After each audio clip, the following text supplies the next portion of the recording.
السلام علیکم ورحمۃ اللہ وبرکاتہ. الحمد للہ رب العالمین والعاقبۃ للمتقین والصلاۃ والسلام علی رسولہ الکریم. محترم حضرات، ہم گفتگو کر رہے ہیں محرم کے مہینے میں حضرت حسین رضی اللہ تعالی عنہ کی شہادت اور اس کا پس منظر، اور آج اس کا پارٹ نمبر 7 پیش کیا جاتا ہے. وہ یہ ہے کہ حضرت عثمان رضی اللہ تعالی عنہ کا انتخاب حضرت عمر کی شہادت کے بعد کیسے پیش آیا. یہاں تک ہم نے بات آپ کو کی ہے. حضرت عثمان رضی اللہ تعالی عنہ کی خلافت بڑے شان و شوکت سے چلنا شروع ہوئی. اس کے بعد چونکہ اب اسلام کا دائرہ کافی وسیع ہو گیا تھا، لہذا جو بارڈر کے علاقے تھے وہاں پر فوجی طاقتوں کو مدینے کے بجائے دور دور تک پھیلا دیا گیا، جس میں 4 فوجی چھاؤنیاں تھیں بنیادی طور پر. ایک تو کوفہ تھا، ایک بصرہ تھا، اور ایک سیریا شام تھا، اور ایک ایجپٹ مصر تھا. اور ایک بڑا علاقہ جو ہے وہ حضرت معاویہ رضی اللہ تعالی عنہ کے انڈر میں تھا، چونکہ وہ گورنر تھے. تو یہ یہاں سے لے کر وہاں تک سارا علاقہ مسلمانوں کا ہو چکا تھا، لہذا اندر سے اب اتنا کوئی پرابلم نہیں تھی. اسی درمیان میں تاریخ کا، بلکہ عالمی تاریخ کا سب سے خطرناک شخص پیدا ہوا. اس کا نام ہے عبداللہ بن سبا. یہ صنع یمن کی کیپٹل ہے، وہاں کا رہنے والا تھا، یہودی تھا. اس نے جس طریقے سے کرسچینٹی کو سینٹ پال نے برباد کیا، ایسے ہی اسلام میں سب سے زیادہ جس نے نقصان پہنچایا وہ یہ شخص ہے. اور آپ کو حیرت ہوگی کہ شیعہ جو بھی تاریخ لکھتے ہیں اس آدمی کا کوئی ذکر تک نہیں کرتے، جبکہ ساری شرارت ٹوٹل اسی کی پیدا کی ہوئی ہے. یہ بنیادی طور پر یہودی تھا. عثمان رضی اللہ تعالیٰ عنہ کے زمانے میں اسلام بہت خوشحال، اس نے پلاننگ کے ساتھ اسلام قبول کیا کہ اسلام قبول کرنے سے ایک تو اکنامکلی فائدہ اس وقت ہے، اور پورا ایک چارٹ اس کے ذہن میں تھا کہ اب ہم اسلام کے خلاف کام کیسے کریں گے، کیونکہ لاٹھی اور تلوار سے اب اسلام کو شکست نہیں دی جا سکتی. یہ اسلام قبول کرنے کے بعد مدینہ آیا. سب سے پہلے جب یہ مدینہ آیا تو اسلام کی پہلے بڑی تعریف کی. تعریف کرنے کے بعد اس نے، چونکہ ذہین آدمی تھا، اس نے یہ پکڑنے کی کوشش کی کہ مدینہ میں کس قسم کی پبلک میں ویکنس پائی جاتی ہے، کمزوری کیا ہے. تو اس کو یہ محسوس ہوا کہ کچھ لوگ یہاں پر حضرت علی کے حامی ہیں جو چاہتے تھے کہ حضرت علی رضی اللہ تعالیٰ عنہ کو خلافت ملے. اس نے ان لوگوں سے خاص رابطہ قائد ہے. ان سے اس نے کہی یہ بات کہ حقیقت تو جو اہل بیت ہیں، اب چونکہ حجۃ الوداع کے موقع پر حضور نے یہ بات بھی فرمائی تھی کہ لوگ، میں اس دنیا سے جا رہا ہوں، تمہارے درمیان میں قرآن کو چھوڑ جا رہا ہوں، اور ایک حدیث میں اہل بیت کا بھی ذکر تھا. اس نے اس پوائنٹ کو اٹھا کر کے ان علی رضی اللہ تعالیٰ عنہ کے چاہنے والوں کے درمیان میں یہ بات رکھی. رکھنے کے بعد انہوں نے کہا کہ یہ بات سمجھ میں نہیں آتی ہے کہ تم لوگ عیسیٰ علیہ السلام کے بارے میں عقیدہ رکھتے ہو کہ عیسیٰ قیامت کے قریب میں آئیں گے، تو محمد صلی اللہ علیہ وسلم تو عیسیٰ سے کہیں افضل ہیں، محمد صلی اللہ علیہ وسلم کیوں نہیں آئیں گے؟ یہ بات سمجھ میں نہیں آتی. یہ اس نے ایک پہلا بیج ڈالا. کچھ لوگ ہوتے ہیں وہ اس کے چکر میں آئے، 2-4 لوگ. اس کے بعد اس نے دوسری بات کہی کہ اگر اللہ کے رسول آخری نبی ہے تو آخر ان کے بعد تو کسی نے کسی کا سلسلہ چالو ہونا چاہیے تھا، ان کو بتا کے جانا چاہیے تھا. وہ حقیقت میں حضرت علی ہیں جس کا اشارہ انہوں نے حجۃ الوداع میں کیا ہے، لیکن یہ لوگوں نے جو ہے ان کے ساتھ جاتی کی ہے. لہذا حضور آخری نبی اور علی آخری وصی، ان کے نام وصیت ہے. یہ اس نے مدینے میں ایک چھوڑا. حضرت عثمان رضی اللہ تعالیٰ عنہ کو یا کسی انچارج کو یہ بات معلوم ہوئی کہ یہ فتنہ پھیلا رہا ہے, لہٰذا اس کے لیے ہوا کہ صاحب یہاں تم نہیں رہو. تو اس نے دیکھا کہ یہاں پر بہت زیادہ دینداری بھی ہے اور یہاں پر زیادہ دال جو ہے وہ نہیں گل پائے گی, ہو سکتا ہے کہ معاملہ ہمارے خلاف ہو جائے. تو اس نے طے کیا کہ میں جو ہے نا وہ بصرے چلا جاتا ہوں اپنے طور پہ. یہاں بصرہ چلا گیا, لیکن یہاں پہ 10-20 لوگ اپنے جراثیم چھوڑ کے گیا. بصرہ گیا, وہاں جا کر کے اس نے پہلے تلاش کیا کہ اینٹی عثمان کون لوگ ہیں. وہ کتنا بڑا بھی آدمی ہو, 2-4 10-20 لوگ تو اپوزیشن کے ہمیشہ سیاست پہ رہتے ہیں. اس نے اپوزیشن کے لوگوں سے بات کی اور وہی جو وہاں بات کی تھی عقیدہ نا, وہ یہاں پہ ریپیٹ کیا. ریپیٹ کرنے کے بعد گورنر کو اطلاع مل گئی کہ صاحب یہ بندہ ایک ایسا آیا ہوا ہے اور اچانک یہ نمودار ہوا ہے اسلامک ہسٹری میں. اس کو انہوں نے کال کیا کہ آپ گورنر ہاؤس پہ وزٹ کریں. جب یہ گورنر ہاؤس گیا تو یہ گورنر سمجھ گئے کہ یہ فتنہ پھیلا. ان کا دیکھو تم اصل میں آج بھی یہودی ہو اور یہ سب تمہاری چالیں ہیں, لیکن چونکہ تم زبان سے اقرار کر اسلام کا, لہذا ہم کوئی کارروائی نہیں کر سکتے ہیں, لیکن تم بصرے میں نہیں رہو گئی. اب بصرے کے بعد اس نے سوچا کہاں جائے, تو اس نے کوفہ کا ارادہ کیا. اب یہاں بھی 6-7 مہینہ رہا تو یہاں پر 10-20 لوگ چھوڑ دیا. ان کے ذمے ایک ڈیوٹی لگا دی کہ جو لوگ ان کے خاص ہو گئے کہ ایسا کریں کہ مدینے والوں کو خط لکھیں, ایسے ہی مطلب جیسے کہ مسجد نبوی میں جو لوگ نمازی آتے ہیں ان کے 2-4 کے نام بتا دیے کہ آپ خط لکھیں کہ کوفہ کے حالات, بصرہ کے حالات بہت خراب ہیں, اور مدینے والے اپنے لوگوں کو, بصرے والوں کو بتائے کہ آپ یہاں کے بارے میں لکھیں کہ مدینہ میں لوگ حضرت عثمان سے خوش نہیں ہیں. یہ لیٹر بازی دونوں جگہ سے شروع ہوئی. جب یہ لیٹر بازی آنے لگی تو اس کو اس کا رزلٹ محسوس ہونے لگا کہ ہاں اندر اندر جو ہے وہ لوگ عثمان رضی اللہ تعالیٰ عنہ کے خلاف ہو رہے ہیں. اب جب اس نے کوفہ میں یہی چال چلی تو کوفہ میں کچھ لوگ واقعی میں بہت زیادہ حضرت عثمان رضی اللہ تعالیٰ عنہ کے خلاف تھے. اس کی وجہ یہ تھی کہ یہاں کے جو گورنر تھے وہ گورنر کچھ زیادتی کر رہے تھے. اس نے پہلے یہ آئیڈیا لیا کہ گورنر کے خلاف کون کون لوگ ہیں. وہ گورنر کے خلاف مل کر کے انہوں نے جا کر کے سب سے جو بڑا لیڈر تھا اس کے پاس جا کر کے اس نے قیام کیا. اب گورنر کے کوفہ کے گورنر کو معلوم ہوا, اس نے ان کو کال کیا. پوری بات جب معلوم ہوئی تو پتا چلا کہ یہ بندہ تو فتنہ والا ہے. اس نے کہا کہ بھائی ایسا ہے کہ آپ کوفہ چھوڑ دیں.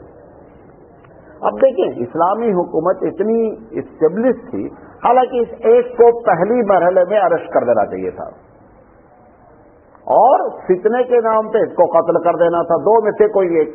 لیکن اتنا زیادہ لوگوں کو اطمینان تھا, کانفیڈنس تھا کہ اسلامی حکومت اب اتنا اپنے قدم جما چکی ہے. اور پھر دوسری چیز کہ دل سے معلوم نہیں ہو سکتا ہم غلط فیصلہ لے رہے ہوں, صحیح میں مسلمان ہو, اگر اس کو اریسٹ کر دیا جائے اللہ ناراض ہو جائے.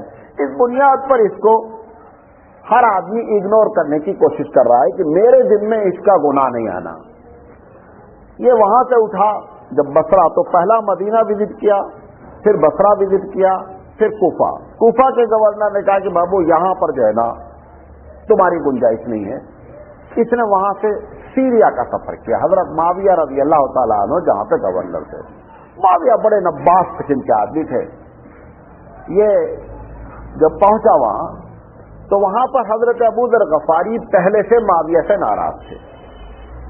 حضرت ابو ذر غفاری رضی اللہ تعالیٰ عنہ ایک صحابہ میں ایک الگ نظریہ کے شروع سے حامل تھے. ان کا نظریہ یہ تھا کہ مال یہ جو تم لوگ رکھ رہے ہو نا یہ سب کو برابر ہونا چاہیے. یہ جو تم لوگوں کا ہے کہ تم 2-2 سال 5-5 سال 6-6 مہینے کا اسٹاک کر رہے ہو نا, یہ نہیں ہونا چاہیے. جو کچھ ہے اللہ کے راستے میں خرچہ کرو, کل اللہ دے گا. اب یقینی بات ہے کہ یہ ان کی ذاتی رائے تھی اور اسی بنیاد پر مدینہ سے ان کو سیریا بھیج دیا گیا تھا. یہ جا کر کے اس نے پتہ لگایا کہ صاحب ابو ذر غفاری، اچھا معاویہ رضی اللہ تعالیٰ عنہ کا جو مال غنیمت کا انچارج تھے، وہ حکومت بھی چلانی تھی، فوج کو بھی چلانا تھا، تو ان کا کہنا تھا کہ مال غنیمت پبلک کی ہے، اس کو کھول دیا جائے دروازہ، جس کا 2 دن کا لے جائے۔ انہوں نے کہا تو حکومت ہی چلتی ہے، نظم و نسق کیسے چلے گا؟ بہرحال وہ نہیں مانے۔ حضرت ابو ذر غفاری رضی اللہ تعالیٰ عنہ کو معاویہ نے کچھ نہیں کہا، انہوں نے کہا دیکھ کہتا ہے کہ میں حکومت چلا رہا ہوں، لہذا مجھے معلوم ہے کیسے چلانا ہے، میں آپ کی رائے پر عمل نہیں کر سکتا۔ یہ بندہ جا کر ان سے اٹیچ ہوا۔ اٹیچ ہونے کے بعد انہوں نے کہا آپ ایک دم صحیح کہتے ہیں، یہ مال غنیمت پبلک کا ہے، یہ معاویہ نے قبضہ کر رکھا ہے۔ ابھی 2-4 ہی دن ہوا تھا کہ معاویہ رضی اللہ تعالیٰ عنہ کو پتا چل گیا کہ ایک آدمی آیا ہے۔ معاویہ نے ان کو کال کیا گورنر ہاؤس میں، وہاں پہنچے۔ معاویہ رضی اللہ تعالیٰ نے 1 منٹ میں ڈیسیزن لیا، انہوں نے کہا ایسا ہے کہ آپ پہلی فرصت میں یہاں سے روانہ ہو جائیے۔ اب 5واں صوبہ اسلام کا تھا مصر، یہ وہاں سے مصر چلا گیا۔ مصر جب گیا تو مصر میں اس کے گورنر جو تھے نا، وہ اس کی بات کو سمجھ نہیں سکے، اس نے مصر میں پکا اپنا ہیڈ کوارٹر بنا لیا۔ اب ہر جگہ یہ چاروں جو صوبے بڑے بڑے تھے، سیریا اور ادھر کوفہ، بصرہ اور مدینہ، مصر میں تو خود موجود تھا، وہ جو لوگ چھوڑ کر جاتے تھے انہوں نے خط کا لکھنا شروع کیا، زبردست قسم کا، ادھر سے ادھر، ادھر سے ادھر۔ اچھا، جو خط لکھے جا رہے تھے وہ بندہ کوئی اپنے نام سے نہیں لکھتا تھا، حتیٰ کہ حضرت علی کے نام سے خط لکھا جا رہا ہے کوفہ والوں کو، کوفہ میں کوئی بڑے صحابی ہیں ان کے نام سے حضرت علی کو خط آ رہا ہے۔ یہ لوگ آپس میں، یہ ساری رپورٹ حضرت عثمان کو پہنچی کہ یہ کیا چکر ہو رہا ہے۔ لہذا حضرت عثمان رضی اللہ تعالیٰ عنہ نے کبار صحابہ کو بلا کر کے کہا کہ بات سمجھ میں نہیں آ رہی، یہ کہاں سے خطوط آ رہے ہیں، ادھر سے خطوط آ رہے، ادھر سے ہر آدمی۔ تو انہوں نے ایک کمیٹی بنائی کہ آپ لوگ ان صوبوں کو جا کر وزٹ کر کے حقیقت میں رپورٹ دیں کہ وہاں پر ایسا گورنر کر رہے ہیں شرارت، ظلم ہو رہا ہے، نہیں ہو رہا ہے۔ تو اس میں سے 3 صوبے والے تو جو پہنچے تو ان کو معلوم ہوا سب فراڈ ہے، کچھ نہیں ہے۔ مصر والا جو پہنچے تو یہ اتفاق سے مصر والے نے ان لوگوں سے بات کی جو ہیڈ کوارٹر کے لوگ تھے عبداللہ بن سبا کے، وہ ٹکرا گئے ان کو۔ تو انہوں نے بتایا کہ صاحب یہاں کے حالات تو بہت خراب ہیں اور مصر تو ایک دم ہاتھ سے جانے والا ہے، حضرت عثمان کو کوئی چاہتا ہی نہیں۔ اتنا متاثر کر دیا کہ حضرت عثمان رضی اللہ تعالیٰ عنہ کا میسنجر اب مدینہ جانے کے لیے تیاری نہیں، وہ خود مصر میں رک گیا اور اس نے کہا کہ صاحب یہ اتنے حالات خراب ہے تو میں نہیں جاؤں گا، جب عثمان کے اتنے خلاف میں نہیں جاؤں۔ اب انہوں نے اپنا خاص آدمی بنا کر کے بھیجا تھا، اسی کو انہوں نے کیا کر لیا، کڈنیپ کر لیا۔ حضرت عثمان کی رپورٹ آئی سب صوبے کی، سب نے کہا کہ اطمینان بخش معاملہ ہے۔ تو عثمان رضی اللہ تعالیٰ کا ایسا کرتے ہیں کہ سب کو، سارے گورنر کو حج پہ بلاتے ہیں اور حج پہ بلا کر کے گورنروں سے بات کرتے ہیں، ساروں کو آرڈیننس جاری کر دیا کہ سال ہر آدمی، ہر گورنر حج کرے گا، تحقیق ہونی چاہیے معاملے کی۔ سارے لوگ آئے، حضرت عثمان رضی اللہ تعالیٰ عنہ نے ان سے بات چیت کی تو پتہ چلا کہ کچھ چھوٹی موٹی شکایتیں ہیں لیکن سب زیادہ تر بیکار باتیں ہیں۔ حضرت عثمان رضی اللہ تعالیٰ عنہ کو اطمینان ہو گیا کہ افواہیں ہیں، بقیہ معاملہ ٹھیک ہے۔ انہوں نے سارے گورنر کو بھیج دیا۔ جب گورنر واپس ہو کر کے چلے گئے، جا کر کے اپنے اپنے صوبے میں، پھر انہوں نے حکومت شروع کی۔ اب ان کے لوگوں نے، جو ان کے ہیڈ کوارٹر سے جو چل رہا تھا معاملہ، انہوں نے یہ طے کیا کہ رضا ایسے معاملہ نہیں بنے گا۔ اس نے کہا کہ ایسے تم لوگ کرتے رہو گے اور حضرت علی بوڑھے بھی ہو جائیں گے اور حضرت علی کو خلافت منتقل بھی نہیں کر پاؤ گے، جو ان کا پہلا حق ہے، اور یہ سب غاصب ہیں۔ کون؟ ابو بکر بھی غاصب ہے، خدا نہ خواستہ عمر بھی، ان سب نے ان کے ساتھ زیادتی کی ہے، لہذا خلافت ٹرانسفر ہونی چاہیے۔ اب اس کی 2 شکل ہے، یا تو عثمان کو قید کر دیا جائے یا عثمان رضی اللہ تعالیٰ عنہ کا مرڈر کر دیا جائے، یہی 2 شکل ہے، اس کے علاوہ کوئی تیسری شکل نہیں ہے۔ تو یہ عبداللہ بن سبا نے اپنے ہیڈ کوارٹر سے بیٹھ کر، اب اس نے مصر کو پکا بنا لیا اور مصر چھوڑنے کے لیے تیار نہیں۔ اس نے مصر سے 1000 آدمی، کوفہ سے 1000 آدمی اور بصرہ سے 1000 آدمی تیار کیے۔ کہ آپ لوگ اگلے سال جو حج آ رہا ہے اس حج کے بہانے یہاں سے نکلیں اور ایک مقام پہ ملے آ کر کے، اور ملنے کے بعد پھر وہاں سے طے کیا جائے کہ معاملہ کیا کیا جائے. لیکن جب یہاں سے نکلے تو اکٹھا ایک ایک ہزار نہیں نکلے، ٹکڑے ٹکڑے میں نکلے، اور سب کو میٹنگ پوائنٹ دے دیا گیا. جیسے مصر سے نکلے تو 250 300 آدمی حج کے نام پہ نکلو، اور آگے جا کر کے فلاں مندر پر سب کو 1000 روک جانا ہے. ادھر بصرہ سے ادھر کوفہ سے سب نکلنے کے بعد مکے کے قریب آ کر کے 100 کلومیٹر پہلے ان تینوں کو ایک پوائنٹ دے دیا، میٹنگ پوائنٹ، کہ یہاں پر سب کو آ جانا ہے. خیر یہ لوگ پہنچے. عبداللہ بن سبا کو معلوم ہوا کہ یہ جو 3000 آدمی آئے ہیں اس میں 3 نظریے کے لوگ ہو گئے ہیں. ایک بڑا نظریہ تو یہ چاہ رہا ہے کہ حضرت علی کو خلافت ٹرانسفر ہو جائے، لیکن اس میں سے کچھ لوگ ایسے بھی ہیں جو چاہ رہے ہیں حضرت طلحہ رضی اللہ تعالیٰ عنہ کو خلافت ٹرانسفر ہو، اور کچھ لوگ چاہ رہے ہیں کہ حضرت عبداللہ بن زبیر رضی اللہ تعالیٰ عنہ کو، زبیر ابن العوام کو، عبداللہ بن زبیر ابن العوام کو ٹرانسفر ہو. تو اس نے سوچا کہ اگر ہم اس وقت علی پر زیادہ پریشر ڈالیں گے تو یہ تینوں ٹکرا جائیں گے یہیں. لہذا اس نے کہا دیکھو یہ تو بات اس وقت طے ہوگی جب عثمان ہٹیں گے. ٹھیک ہے تمہارا نظریہ بھی اچھا ہے، عبد طلحہ بھی اچھے آدمی ہیں، زبیر بن العوام بھی بہت اچھے آدمی ہیں، حضرت علی کو یقینی بات ہے کہ قربت زیادہ ہے، لیکن یہ تب تو اسی وقت ہوگا جب عثمان ہٹیں گے نا. اس نے یہ تقریر وہاں پر اون پوائنٹ پر کی. سارے لوگوں کو بات سمجھ میں آ گئی، لیکن اندر اندر گروپ بازی ہو گئی. اندر اندر گروپ پکا ہو گیا، 3 گروپ، لیکن یہ اس کو سنبھالنے کی پوری کوشش کرتا رہا. تو مکے سے پہلے ابھی حج تو نہیں ہوا ہے، تو ان لوگوں نے سوچا کہ مدینہ جا کر کے دیکھا جائے، کہیں ایسا تو نہیں ہے کہ ہماری اسامت کی اطلاع ہو جائے اور سینٹرل گورنمنٹ ہم سے زیادہ فوج اکٹھا کر کے بیٹھی ہو تو ہم کو تو بھون دیں گے یہ.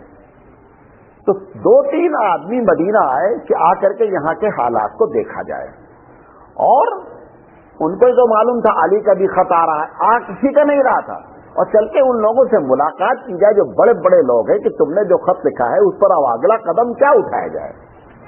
تو یہ لوگ وہاں آئے تو پہلے انہوں نے یہ جائزہ لیا کہ سینٹرل گورنمنٹ جو ہے، جو مرکز ہے، اس میں فوج زیادہ نہیں ہے، کیونکہ فوجیں سب کہاں پڑی ہوئی ہیں، بارڈر پہ پڑی ہوئی ہیں. تو ان کو اطمینان ہو گیا کہ اگر ہم 3000 آدمی مدینے پہ چڑھ بھی جائیں گے تو جب تک بارڈر سے فوج آئے گی اس کے پہلے تک ہمارا ایک کچھ نہیں کر سکتے، ہم مسلح ہیں، تیاری سے آئے ہیں. انہوں نے جا کر کے حضرت علی کے چاہنے والے حضرت علی سے ملے، اور حضرت طلحہ کے چاہنے والے حضرت طلحہ سے ملے، اور حضرت زبیر بن عوام کے چاہنے والے حضرت زبیر بن عوام سے ملے. انہوں نے کہا دیکھو ہماری یہ پلاننگ ہے اور آپ نے ہم کو خط بھیجا. انہوں نے کہا کیسا خط ہم نے بھیجا آپ کو؟ کہا دیکھو بھائی تمہارے خط کی بنیاد پہ سارا ہم لوگوں نے پلاننگ کی ہے. تو انہوں نے کہا کہ ام المومنین کا بھی خط آیا ہے، آپ لوگوں کا بھی خط آیا ہے. اب یہ لوگ بڑے پریشان. تو انہوں نے کہا کہ اچھا چلو تمہارا مقصد کیا ہے؟ انہوں نے کہا ہم چاہتے ہیں کہ عثمان کو قید کر دیا جائے اور آپ کو خلافت دے دی جائے. تینوں گروپ کے لوگ اپنے اپنے. حضرت علی کا دیکھو ایسا ناممکن ہے. حضرت عثمان پبلک کے درمیان میں سلیکٹڈ خلیفہ ہیں، ہم اس کا احترام کرتے ہیں، ہم قطعی حضرت عثمان کے خلاف کوئی قدم کرنے کے لیے تیار نہیں. حضرت طلحہ رضی اللہ تعالیٰ عنہ نے کہا کہ ہم سوال ہی نہیں اٹھتا، ہم مکہ چھوڑ دیں گے، مدینہ چھوڑ دیں گے، ہم یہ قدم نہیں اٹھا سکتے. اب ان لوگوں کے آپس میں ہوا ہے یہ خط تو انہوں نے لکھا لیکن ان کی دلچسپی نہیں ہو رہی ہے. تو وہ جو لیڈر ان کا ہے اس نے سمجھایا کہ اصل میں کیا حالات، یہ لوگ اپنے مستقبل سے خائف ہیں، کہیں ایسا نہ ہو کہ ہماری بات پھوٹ جائے اور ہم کو عثمان اریسٹ کر لیں، اس لیے یہ آپ کو اپنے دل کی بات نہیں بتا رہے. جا کر کے حضرت ام المومنین سے ملے بعد تو ان سے کہا کہ ہمارا یہ ارادہ ہے، عثمان کو ہم ہٹانا چاہتے ہیں. تو انہوں نے کہا کہ عثمان سلیکٹڈ خلیفہ ہے اور تم لوگوں کے کیا مسائل ہے وہ بتاؤ، وہ حل کرنے کی کوشش کی جائے. تو یہ ایک بات کہی ہوئی کہ ہمارے کچھ اعتراضات ہیں اس کو ختم کر دیا جائے تو ہمارے جو 3000 ہم لوگ آئے ہیں وہ ہم الگ ہو جائیں گے. تو تینوں نے ام المومنین نے حضرت طلحہ اور حضرت علی رضی اللہ تعالیٰ عنہ کے پاس، ان تینوں نے حضرت عثمان کے پاس آفر رکھا کہ کچھ مسائل انسٹیٹیوٹوں میں پیدا ہوئے ہیں، تو ایسا ہے کہ آپ ان کے مسئلوں کو حل کرنے کی کوشش کریں تاکہ معاملہ سکون سے ہو جائے۔ انہوں نے کہا دیکھو اب حج کا سیزن، حج کر لو، حج کر کے بات کر لیتے ہیں، انشاءاللہ کوئی مسئلہ نہیں۔ حج کر لیا، اس میں سے اکثر بیشتر حج نہیں گئے۔ کون؟ یہ 3000 آئے تھے نا، مدینے کے قریب ٹھہرے رہ گئے، حج کرنے نہیں گئے۔ اس کے بعد جب حج ہوا تو حضرت عثمان رضی اللہ تعالیٰ نے کہا بھائی چلو بتاؤ کیا مسئلے ہیں۔ تو اس درمیان میں چونکہ 2 مہینہ ٹائم پہلے لوگ آ گئے تھے، انہوں نے سارے گورنر کو پھر کال کر لیا کہ بھائی یہاں پر ایسی پرابلم ہے، آپ لوگ پھر آئیے۔ یہ لوگ بھی آ گئے، تو انہوں نے پبلک سے کہا کہ جس کو جو شکایت ہے بولو بھائی۔ تو چھوٹی چھوٹی شکایتیں لے کر کھڑے ہوئے لوگ، اس میں سے ایک کہتا کہ آپ مینا میں آپ نے نماز قصر کیوں نہیں کی؟ انہوں نے کہا بھائی یہ میرا ذاتی معاملہ ہے، فقہی مسئلہ ہے، میں سمجھتا ہوں میں نے کیوں نہیں کیا قصر، میرے وہاں پہ یہ اتنے رشتے دار رہتے ہیں، میں اس کو اپنا گھر جمنا، میں نے قصر نہیں کیا۔ پھر انہوں نے کہا کہ تم نے فلاں موقع پر جو ہے نا مال غنیمت سے اتنا پیسہ نکال کر کے جو ہے وہ اپنی فلاں اہلیہ کو دیا۔ انہوں نے کہا کہ میں آج تک تنخواہ ہی نہیں لے رہا ہوں، اور آپ تو معلوم ہے کہ جس وقت مجھے خلیفہ بنایا گیا مدینے میں میرے سے زیادہ کسی کے پاس جو ہے وہ مال نہیں تھا، میں تو اس مال کو جو آ رہا ہے میں اس میں سے اپنی تنخواہ بھی نہیں لے رہا ہوں۔ تو پھر انہوں نے کہا کہ آپ نے فلاں رشتے دار کو اتنا گفٹ دیا ہے، تو انہوں نے کہا کہ مال غنیمت کا جو ایک حصہ آتا ہے اس حصے میں جو خلیفہ کو تصرف ہوتا ہے میں نے اس میں سے تصرف کیا ہے۔ ایسے 20-25 سوالات۔ انہوں نے کہا آپ نے اپنے رشتے داروں کو جو ہے وہ گورنری دے رکھی ہے، تو انہوں نے پوچھا کون کون لوگ رشتے دار ہیں، تو اس میں 2 لوگ تھے۔ تو انہوں نے کہا کہ آپ ان سے اچھا کوئی آدمی بتا دیجیے، ان کو ہم ٹرانسفر کر دیتے ہیں، ہم ان کو ڈسمس کر دیتے ہیں، اگر وہ اس لائق نہیں ہے ہم ان کو ڈسمس کر دیں گے، آپ جس کو چاہتے ہیں اس کو بنا دیتے ہیں۔ تو یہ ساری باتیں ہو گئی، ایک آدھ گورنر کو ڈسمس کر دیا گیا۔ حضرت علی رضی اللہ تعالیٰ عنہ نے اب ان لوگوں سے کہا کہ دیکھو تمہاری ساری باتیں ہو گئی ہیں اور اب تم لوگ اطمینان سے کیا ہے اپنے اپنے جگہ واپس ہو جاؤ۔ ان لوگوں نے کہا ٹھیک ہے، اچھا وآخر دعوانا ان الحمد للہ رب العالمین، سبحان اللہ و بحمدہ، سبحانک اللہم و بحمدک، اشہد ان لا الہ الا انت، استغفرک۔